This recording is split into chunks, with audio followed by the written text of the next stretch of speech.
So let's start.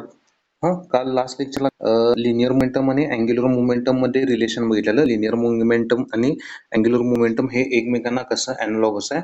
म्हणजे angular momentum आपण rotational motion मध्ये डिफाइन करतोय आणि लिनियर मोमेंटम आपण लिनियर क्वांटिटी किंवा ट्रान्सलेशन मोशन मध्ये डिफाइन करतोय. त्याच्या डेप्थ मध्ये आज मी नाही जाणार, कारण आज आपल्याला काय करायचं आहे, ह्या अँग्युलर मोमेंटम साठी काय करायचं आहे, एक्सप्रेशन तिथं रिझॉल्व्ह करायचं आहे, एक्सप्रेशन डेरिवेट करायचं आहे. त्यासाठी as shown in the diagram there is one rigid body where axis of rotation is passing through the point. एका पॉइंट मधून तो ॲक्सिस ऑफ रोटेशन काय झालाय, पास झाला. इथं जसं दाखवलंय तसं.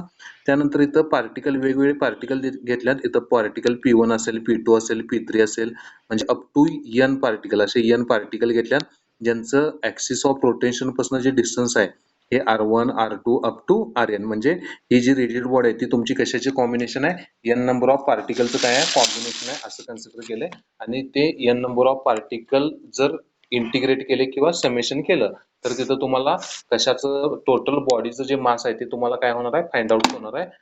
तिथं तुमचं टोटल बॉडीचं मास तुम्ही काय करू शकता, फाइंड आउट करू शकता, इंटिग्रेट करा किंवा समेशन घ्या. आता लक्षात.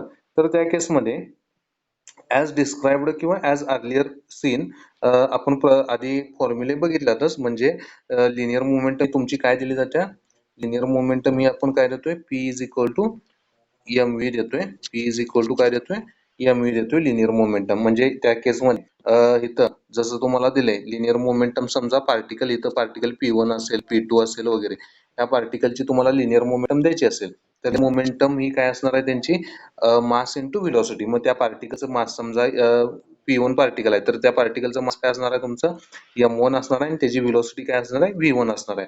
म्हणजे आधी आपण बघितले, प्रत्येक पार्टिकल जेव्हा एखादं ऑब्जेक्ट सर्क्युलर मोशन किंवा रोटेशनल मोशन परफॉर्म करत असते तेव्हा त्या ऑब्जेक्टची अँग्युलर व्हेलॉसिटी किंवा ओमेगा अँग्युलर ऍक्सिलरेशन वगैरे हे जरी कॉन्स्टंट असलं, स्पीड जरी त्याची अँग्युलर स्पीड कॉन्स्टंट असली तरी त्या बॉडीमध्ये जे पार्टिकल्स आहेत त्या पार्टिकलची प्रत्येकांची लिनियर व्हेलॉसिटी काय असते, वेगवेगळी असते. लिनियर व्हेलॉसिटी प्रत्येकाची काय असते, डिफरंट असते. कारण का प्रत्येक पार्टिकल हा वेगवेगळा डिस्टन्स, वेगवेगळी सर्कम्फरन्स तिथं काय करत असतोय, ट्रेस करत असतोय. म्हणजे depending upon the radius vector, axis of rotation प्रत्येकाचं डिस्टन्स किती आहे त्यावर डिपेंड आहे की कोणता पार्टिकल जास्त, त्याची कोणत्या पार्टिकलची व्हेलॉसिटी जास्त आहे. म्हणजे फॉर एक्झाम्पल एखाद्या पार्टिकलची रेडियस जास्त असेल, पार्टिकलचं सर्कम्फरन्स पण काय असणार आहे, जास्त असणार आहे. म्हणजे तो पार्टिकल त्याच टाइम पिरियड मध्ये डिस्टन्स पण काय करत असणार आहे, जास्त कव्हर करत असणार आहे. म्हणजेच त्या पार्टिकलची व्हेलॉसिटी तुमची बाकीची व्हेलॉसिटी जी आहे त्याच्यापेक्षा काय असणार आहे, जास्त असणार आहे. सिमिलरली इथे व्हेलॉसिटी दिल्या, त्यानंतर P3 साठी व्हेलॉसिटी दिल्या, त्यानंतर तुमची कशासाठी व्हेलॉसिटी दिल्या, P3 साठी दिल्या. म्हणजे आता इथं P1 जी व्हेलॉसिटी आहे ही काय आल्या, V1 आल्या.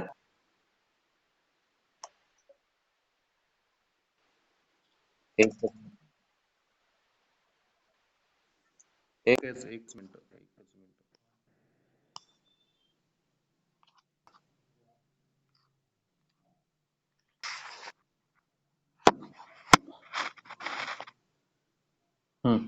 आता येतो का बघा आवाज. हा, त्या केसमध्ये P1 ची जी आपण पार्टिकलची व्हेलॉसिटी देणार आहे ती काय दिल्या, V1 दिल्या. त्यानंतर P2 ज्या पार्टिकल आहे त्याची जी व्हेलॉसिटी देणार आहे ती आपण काय देणार आहे, m2 v2 देणार आहे. आणि P3 जो पार्टिकल आहे त्याची जी व्हेलॉसिटी दिल्या ते आपण m3 दिल्या. तसंच जर n नंबर पार्टिकल असेल तर n नंबर ऑफ पार्टिकल साठी जो nth पार्टिकल आहे त्याची जी व्हेलॉसिटी आपण त्याची जी मोमेंटम देणार आहे ती जी मोमेंटम आहे ती काय असणार आहे, Pn mn vn. Pn म्हणजे लिनियर मोमेंटम किंवा P म्हणजे लिनियर मोमेंटम, m म्हणजे मास, v म्हणजे velocity. Therefore we know that the angular momentum is given by, angular momentum काय असते, जसं लास्ट लेक्चरला बघितले, L इज इक्वल टू काय असते, RP असते. L इज इक्वल टू काय असते, RP. म्हणजे ती कशी देतोय, L is equal to RP देतोय, बरोबर. एकच minute. L is equal to काय देतोय, RP साइन थिटा. त्यामध्ये जो अँगल असतोय रेडियस आणि लिनियर मोमेंटम मध्ये तो कोणता असतोय, साइन थिटा असतोय. म्हणजे आता अँगलची आपल्याला नेसेसरी नाहीये, फक्त मी सांगितलं काय असतं.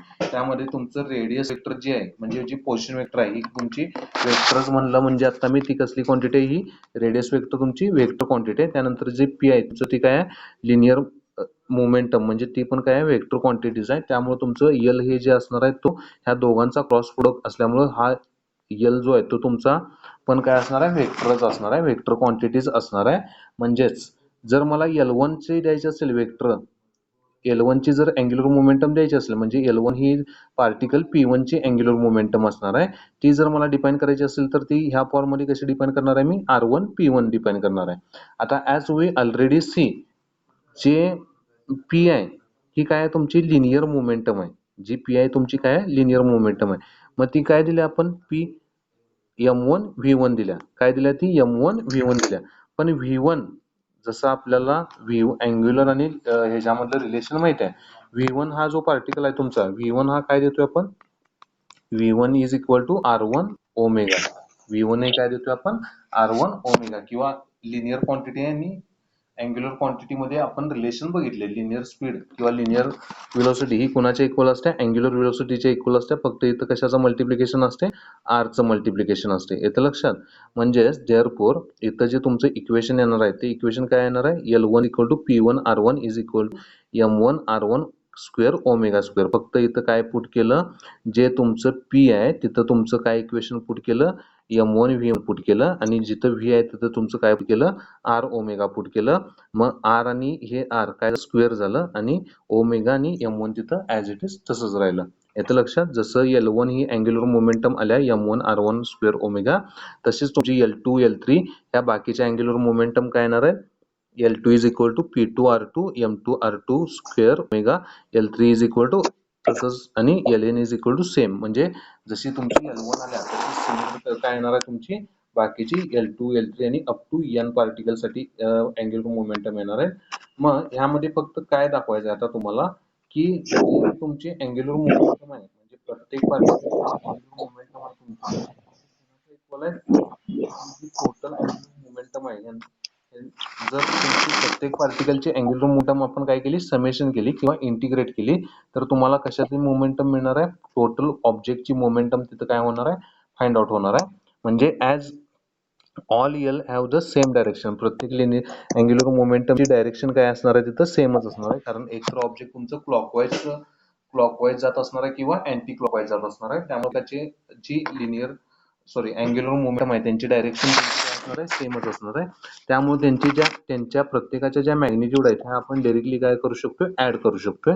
मग त्या केसमध्ये प्रत्येकाची मॅग्निट्यूड ऍड केली म्हणजे पहिल्या पार्टिकलची मॅग्निट्यूड काय असणार आहे, M1 R1 square omega plus दुसऱ्या पार्टिकलची magnitude M2 R2 square omega plus up to N particle साठी काय दिलं इथे, Mn Rn square omega. M म्हणजे त्याचं मास आहे, R म्हणजे रेडियस वेक्टर प्रत्येक पार्टिकलची असणार ऍक्सिस पासून, आणि ओमेगा आहे तुमचं, ओमेगा म्हणजे काय तुमचं अँगल. आता ओमेगा कॉमन काढलं, हे प्रत्येक कॉमन घेतलं, बाहेर घेतलं, म्हणजेच तुमचं इक्वेशन काय आलं तिथं, therefore I is equal to L is equal to omega प्रत्येकानं बाहेर केलं म्हणजे M1 R1 square plus M2 R2 square. हे कशासाठी इक्वेशन असते तुमचं, इनर्शियासाठी इक्वेशन असते. म्हणजे हे पहिल्या पार्टी इनर्शिया आली, त्यानंतर ही दुसऱ्या पार्टिकलची इनर्शिया आली, त्यानंतर ही कुठल्या तिसऱ्या पार्टिकलची इनर्शिया आली. म्हणजे I1 plus I2 plus IN omega. हे तुमची काय आली, टोटल अँग्युलर मोमेंटम काय आली, मग I1 plus I2 plus IN आणि ओमेगा तिथं तुमचं काय काढलंय, कॉमन काढलं. म्हणजेच हे I1 I2 हे जे प्रत्येक पार्टिकलची मोमेंट ऑफ इनर्शिया आहे यांची जर केली तर तुम्हाला तो टोटल ऑब्जेक्टची मोमेंट ऑफ इनर्शिया तिथं काय होणार आहे, फाइंड आउट होणार आहे.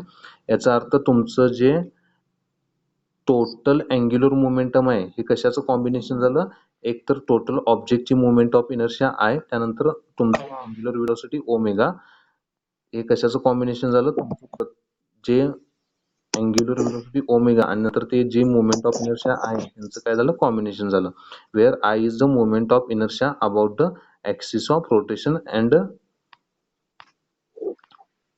we can write this equation is analogous to linear momentum. म्हणजे जसं लिनियर मोमेंटम म्हणजे P is equal to mu येते, तसं अँग्युलर मोमेंटम मध्ये L is equal to I omega येते.